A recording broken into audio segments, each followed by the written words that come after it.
Hello friends, good evening. আজকে চলে এসেছি ভাষ্য দিদির ব্লগে। ভাষ্য দিদি আজকে বেশ দেখছি ফুলকো ফুলকো লুচি ভাজছে। তা ভাষ্য দিদি আজকে বলুন আপনার কি? আজকে হচ্ছে অশোক ষষ্ঠী। তো অশোক ষষ্ঠী তো আমাদেরকে তো ওবেলায় ডালিয়া খেয়েছিলাম, ডালিয়া তরকারি দিয়ে খেয়েছিলাম।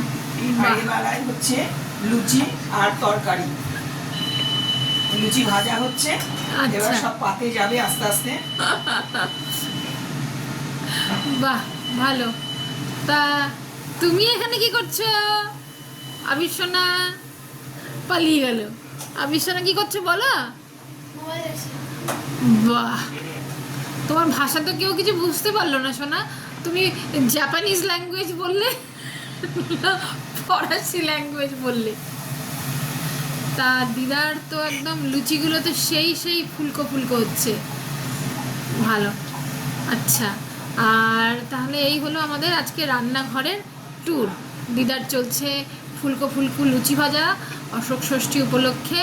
আর আজকে আমাদের লুচির সাথে কি কি মেনু মা? লুচির সঙ্গে আলুর তরকারি আছে, টমেটো দিয়ে করেছি, ধনে পাতা একটু দিয়েছি। বাহ, আর তোমার মিষ্টি আছে। মিষ্টি, হ্যাঁ, মিষ্টি আছে। বাহ বাহ, ভালো।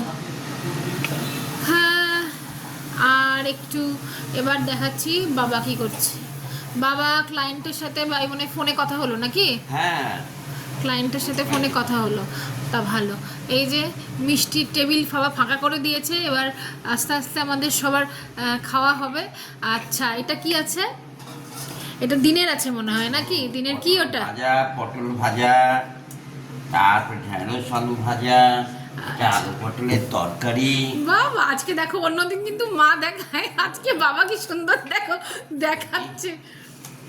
আর দুটো মিষ্টি কে খেয়ে নিল? সন্দেশ, এটা সন্দেশ দুটো। আচ্ছা, আছে এই যে ওরে বাবা, কালো জাম। কালো জাম। আর এইটা আমার নাতি বাবুর জন্য একটা কি এটা? বাটি। এটা ও, বাটি মিষ্টি। ছানার পায়েস। আচ্ছা, তোমার তোমার ক্রিং ক্রিং বেজে গেছে। তোমার তোমার ইয়ে, এই যে চলে আসলো আরেকজন দুষ্টু। দেখো, পড়াশোনা বাদ দিয়ে বিন্দাস ঘুরে বেড়াচ্ছে, সামনেই পরীক্ষা। এই যে বাবার হয়ে গেল হ্যালো, মানেই হচ্ছে ক্লায়েন্টের ফোন। হবে না, ওই দিন